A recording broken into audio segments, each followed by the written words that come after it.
अस्सलाम वालेकुम students. Chemistry में हमने चैप्टर नंबर 10 स्टार्ट किया हुआ है और चैप्टर नंबर 10 हम पढ़ रहे हैं अल्काइल हैलाइड्स के बारे में। अल्काइल हैलाइड्स की हमने लास्ट टाइम प्रिपरेशन देखी। इस प्रिपरेशन को पढ़ने के बाद अब देखते हैं अल्काइल हैलाइड्स की रिएक्टिविटी। वैसे तो हमने अल्काइल हैलाइड्स के रिएक्शन को स्टार्ट करना होगा, लेकिन रिएक्शन पढ़ने से पहले हमें देखना पड़ेगा कि अल्काइल हैलाइड्स रिएक्टिव कौन सा होता है। तो अल्काइल हैलाइड्स की अगर हम बात करें तो रिएक्टिविटी ऑफ अल्काइल हैलाइड्स, ये हमारा आज का टॉपिक होगा। अल्काइल हैलाइड्स, अल्काइल हैलाइड्स क्या होते हैं? RX अल्काइल हैलाइड है। अब अल्काइल हैलाइड के अंदर दो तरह के कंपोनेंट्स होते हैं, दो ग्रुप्स होते हैं। एक होगा अल्काइल ग्रुप, एक होगा हैलोजन। हैलोजन मोर इलेक्ट्रोनेगेटिव होता है। जब हैलोजन ज्यादा इलेक्ट्रोनेगेटिव है तो ये इलेक्ट्रॉन के पेयर को अपनी तरफ अट्रैक्ट करेगा, बॉन्ड पेयर को अट्रैक्ट करेगा, जिसकी वजह से इस पर पार्शियल नेगेटिव चार्ज आएगा, जबकि R अल्काइल पर क्या बन जाएगा? पार्शियल पॉजिटिव चार्ज बन जाएगा। तो क्या हुआ? अल्काइल हैलाइड्स के अंदर दो ग्रुप्स हैं। कौन कौन से? एक पार्शियल पॉजिटिव। पार्शियल पॉजिटिव कौन सा होता है? Alkyl group. एक होता है पार्शियल नेगेटिव। पार्शियल नेगेटिव कौन सा होता है? हैलोजन ग्रुप होता है। तो दो ग्रुप्स होते हैं, पॉजिटिव और नेगेटिव चार्ज जनरेट होता है due to the unequal attraction of electron pair. Electron pair को इक्वल अट्रैक्शन नहीं हो रही। जो हैलोजेंस है वो ज्यादा अट्रैक्ट करते हैं, क्योंकि जो हैलोजेंस होते हैं, हैलोजेंस आर मोर इलेक्ट्रोनेगेटिव। अब क्या होगा अगर हम इसकी रिएक्टिविटी की बात करें? बेटा, reactivity of alkyl halides depend upon, जो अल्काइल हैलाइड्स हैं, अल्काइल हैलाइड्स की रिएक्टिविटी दो चीजों पर डिपेंड करती है। एक तो डिपेंड करती है कार्बन हैलोजन बॉन्ड एनर्जी के ऊपर, दूसरा कार्बन हैलोजन बॉन्ड पोलैरिटी के ऊपर डिपेंड करती है। बॉन्ड एनर्जी और बॉन्ड पोलैरिटी के ऊपर डिपेंड करती है। चलो अगर हम देखें RX, R लगा सकते हैं, C लगा सकते हैं, एक ही बात होगी। तो CX है बॉन्ड एनर्जी की बात करें। अगर हम अल्काइल हैलाइड्स की बॉन्ड एनर्जी की बात करते हैं तो इस X की जगह F लगा दें, क्लोरीन, ब्रोमीन या फिर आयोडीन लगाया जा सकता है। बेटा अगर इनमें से किसी को भी एक को ऐड कर दे, CF कर दे, CCl कर दे, CBr या CI, ये अल्काइल, ये हमारे पास क्या होंगे? ये हमारे पास अल्काइल ग्रुप्स हैं। अब ये अल्काइल हैलाइड्स हैं। अब ये अल्काइल हैलाइड्स, इनकी बॉन्ड एनर्जी, मतलब इन्हें तोड़ने के लिए कितनी एनर्जी चाहिए?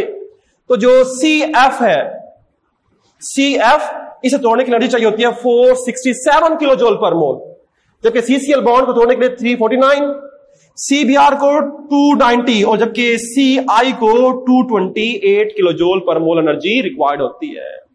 तो इस ग्राफ में यह मालूम होता है कि सबसे ज्यादा स्ट्रॉन्ग बॉन्ड CF के दरमियान में होता है। इस बॉन्ड को तोड़ने के लिए एनर्जी सबसे ज्यादा चाहिए, और सबसे वीक बॉन्ड CI मतलब अल्काइल आयोडाइड के दरमियान में होता है। तोड़ने के लिए एनर्जी सबसे कम चाहिए 228। ऐसा क्यों होता है? बेटा जो CF है इसमें बॉन्ड स्ट्रोंगर बॉन्ड है। क्या होता है? Stronger bond. बेटा इसमें बॉन्ड जो है वो स्ट्रोंग बॉन्ड होता है, स्ट्रोंगर बॉन्ड होता है। स्ट्रोंग बॉन्ड क्यों होगा? क्योंकि जो फ्लोरीन है, फ्लोरीन जो है ये स्मॉल साइज होता है, स्मॉल साइज। जब ये स्मॉल साइज होगा तो ये कार्बन के साथ ज्यादा ओवरलैप करेगा। जब ज्यादा ओवरलैप करेगा तो बॉन्ड स्ट्रॉन्ग बनेगा।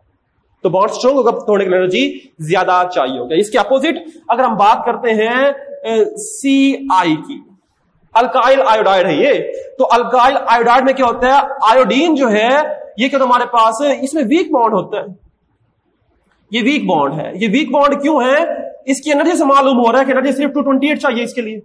ये वीक बॉन्ड क्यों है? क्योंकि जो आयोडीन है ये लार्ज साइज का होता है, लार्ज साइज आयोडीन। आयोडीन जो है लार्ज साइज का है। जब आयोडीन बड़े साइज का होगा तो इसका ओवरलैप बहुत कम होगा, कार्बन के साथ ओवरलैप कम होगा। जब ओवरलैप कम होगा तो बॉन्ड वीक होगा। तो मुझे बताओ बॉन्ड किसके आसानी से टूटेगा? तो बेटा सबसे आसानी से बॉन्ड टूटता है CI अल्काइल आयोडाइड के। जिसका बॉन्ड आसानी से टूटेगा वो ज्यादा रिएक्टिव होगा। इसे ये मालूम हुआ कि जो अल्काइल आयोडाइड है वो सबसे ज्यादा रिएक्टिव होगा। क्यों रिएक्टिव होगा? क्योंकि आसानी से टूट जाता है। ये आसानी से टूट जाते हैं और नया बॉन्ड बना लेते हैं, जबकि CF सबसे लीस्ट रिएक्टिव होगा कि बॉन्ड नहीं टूटता क्योंकि बॉन्ड स्ट्रॉन्गर है। तो इसलिए हम ये भी तो कह सकते हैं कि जो बॉन्ड एनर्जी है वो रिएक्टिविटी के इनवर्सली प्रोपोर्शनल है। रिएक्टिविटी के क्या होगा? Inversely proportional. बॉन्ड एनर्जी ज्यादा, रिएक्टिविटी कम होती जाएगी। तो बॉन्ड एनर्जी इसकी ज्यादा है तो रिएक्टिविटी कम है। आयोडीन की बॉन्ड एनर्जी कम है तो रिएक्टिविटी क्या बन जाएगी? ज्यादा। इनवर्स का साइन होता है, रिलेशन होते हैं इनके दरमियान में, ताकि बॉन्ड आसानी से टूटेगा। तो CI अल्काइल आयोडाइड आसानी से बॉन्ड टूट जाता है तो ज्यादा रिएक्टिव होगा। तो फिर साइन क्या बनेगा? तो इसमें हम इस तरह बना सकते हैं कि अल्काइल आयोडाइड सबसे ज्यादा रिएक्टिव। क्यों रिएक्टिव? एनर्जी कम है, आसानी से टूट जाता है। उसके बाद अल्काइल ब्रोमाइड, अल्काइल क्लोराइड और अल्काइल फ्लोराइड। सबसे लीस्ट रिएक्टिव कौन सा होगा? CF। और सबसे ज्यादा रिएक्टिव कौन सा होगा? अल्काइल या अल्काइल आयोडाइड सबसे ज्यादा रिएक्टिव है। एक ही कॉन्सेप्ट छोटी सी बार बता रहा हूं, जो बॉन्ड आसानी से टूटेगा वो ज्यादा रिएक्टिव होगा क्योंकि नया बॉन्ड बना लेगा ना। तो ये हमारे पास साइन बनता है कि अल्काइल आयोडाइड सबसे ज्यादा रिएक्टिव है। रीजन? क्योंकि ये आसानी के साथ बॉन्ड टूट जाता है, नया बॉन्ड बना सकता है। तो अभी तक हमने बॉन्ड एनर्जी की बेस पर देखा कि सबसे ज्यादा रिएक्टिव अल्काइल आयोडाइड है, सबसे कम रिएक्टिव कौन सा होगा? CF होगा। अब बात करते हैं दूसरे फैक्टर की, RX बॉन्ड पोलैरिटी की। पोलैरिटी को देखने के लिए अगर हम इलेक्ट्रोनेगेटिविटी देखें, फ्लोरीन की इलेक्ट्रोनेगेटिविटी 4.0, क्लोरीन 3.0, बोरोमीन 2.8, आयोडीन 2.5 और कार्बन की 2.5 है। होता क्या है? Electro bond polarity is directly proportional to reactivity होता है। रिएक्टिविटी बॉन्ड पोलैरिटी क्या होते हैं? रिएक्टिविटी के डायरेक्टली प्रोपोर्शनल होते हैं। बेटा ये डायरेक्टली प्रोपोर्शनल होगा तो इसमें क्या साइन बनेगा हमारे पास कि डायरेक्टली प्रोपोर्शनल। अब इलेक्ट्रोनेगेटिविटी का डिफरेंस निकालें। अगर मैं पहले बात करता हूं CF की, अल्काइल फ्लोराइड क्या होगा? कार्बन की इलेक्ट्रोनेगेटिविटी कितनी है? 2.5। फ्लोरीन की कितनी है? 4.0। डिफरेंस क्या निकलेगा? डिफरेंस निकलेगा 1.5 का। इलेक्ट्रोनेगेटिविटी का डिफरेंस CF में 1.5 बहुत ज्यादा आता है, तो यहां पोलैरिटी क्रिएट होगी, फ्लोरीन पार्शियल नेगेटिव और कार्बन पार्शियल पॉजिटिव। जबकि अगर हम लास्ट की बात करें CI की, इसमें क्या होगा? कार्बन भी 2.5, ये भी 2.5, तो डिफरेंस बहुत कम निकलता है, 0 निकलता, हमारे पास लेस होता है। तो इससे पार्शियल पॉजिटिव पार्शियल बहुत कम आएगा। तो मतलब कि यहां पर CF की पोलैरिटी सबसे ज्यादा है। जितना इलेक्ट्रोनेगेटिविटी का डिफरेंस ज्यादा होगा उतना इलेक्ट्रॉन पे ज्यादा अट्रैक्ट होगा। तो CF में फ्लोरीन का डिफरेंस 1.5 निकल रहा है, तो ये सबसे ज्यादा पोलर होगा। तो ये ज्यादा जब पोलर होगा तो इसकी रिएक्टिविटी भी ज्यादा होगी। पॉजिटिव नेगेटिव चार्ज है ना, तो CF सबसे ज्यादा रिएक्टिव होगा on the basis of bond polarity, जबकि CI लेस रिएक्टिव होगा। लेस रिएक्टिव क्यों होगा? क्योंकि पोलैरिटी क्रिएट नहीं होती। तो ये बात उसकी अपोजिट हो गई। अब मैं कह रहा हूं कि CF ज्यादा रिएक्टिव है, पहले मैंने बोला CI ज्यादा रिएक्टिव है, तो दोनों का जो ट्रेंड है तो अपोजिट हो गया।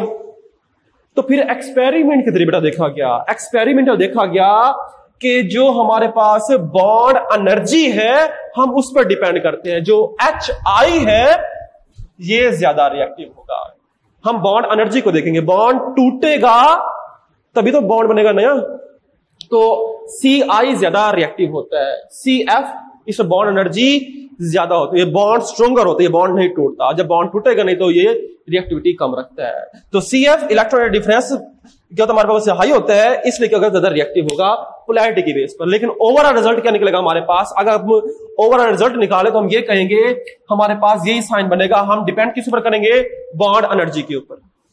बॉन्ड एनर्जी के CI का बॉन्ड आसानी के साथ टूटता है। जब बॉन्ड आसानी के साथ टूट जाता है तो ये सबसे ज्यादा रिएक्टिव होगा, जबकि CF में बॉन्ड स्ट्रॉन्गर नहीं टूटता। जब टूटेगा नहीं तो रिएक्टिव भी नहीं होगा। ये हमने एक्सपेरिमेंटल एविडेंस की बेस पर ये कहा। तो ये हमारे पास आप साइन यही याद करोगे, जब हम रिएक्शन करेंगे तो आयोडीन अल्काइल आयोडाइड से ज्यादा रिएक्टिव करेंगे। तो बेटा हमारे पास छोटा सा टॉपिक था, पहले से क्लियर करेंगे। इस टॉपिक के बाद आपको कुछ बेसिक डेफिनेशंस याद करनी पड़ेगी। ये डेफिनेशंस हमारे पास आगे रिएक्शंस करने में आसानी होगी। इंपॉर्टेंट डेफिनेशन है, पहली डेफिनेशन है इलेक्ट्रोफाइल किसे कहते हैं। इलेक्ट्रोफाइल, बेटा इलेक्ट्रो का मतलब है इलेक्ट्रॉन के लिए लिखा हुआ है, फाइल मतलब अफेक्शन, अफेक्शन कह ले या अट्रैक्शन। इलेक्ट्रोफाइल ऐसी स्पेशी जो इलेक्ट्रॉन नेगेटिव को अट्रैक्ट करता है, the species in search of negative charge, ऐसी स्पेशी जो नेगेटिव को अट्रैक्ट करे उसे इलेक्ट्रोफाइल कहते हैं। और नेगेटिव को अट्रैक्ट कौन करेगा बेटा, मतलब कि इलेक्ट्रोफाइल खुद क्या होता है, पॉजिटिव होता है। इसे E+ से शो करते हैं। ये NO2 हो सकता है, Ci3 पॉजिटिव होता है, Br पॉजिटिव हो सकता है। जो पॉजिटिव होते हैं वो इलेक्ट्रोफाइल होते हैं क्योंकि ये इलेक्ट्रॉन को अट्रैक्ट करते हैं। इसी तरह न्यूक्लियोफाइल, न्यूक्लियर का लफ्ज लिया गया है न्यूक्लियस से, और न्यूक्लियस के ऊपर चार्ज कौन सा होता है, न्यूक्लियस पॉजिटिव से बना होता है। फाइल मतलब अट्रैक्शन।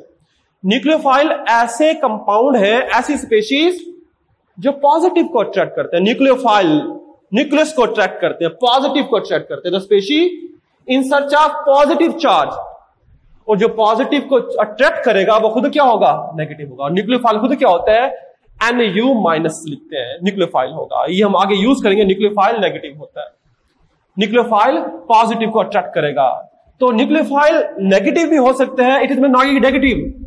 न्यूक्लियोफाइल में कैसे मालूम होगा, या तो वो नेगेटिव होगा या फिर उसके ऊपर कोई लोन पेयर होगा। जैसे OH नेगेटिव न्यूक्लियोफाइल है, NH2 नेगेटिव न्यूक्लियोफाइल है, HS नेगेटिव न्यूक्लियोफाइल है। नेगेटिव है ना, तो पॉजिटिव को अट्रैक्ट करेगा तो न्यूक्लियोफाइल कहलाएगा। H2O इलेक्ट्रॉन का पेयर है, न्यूक्लियोफाइल।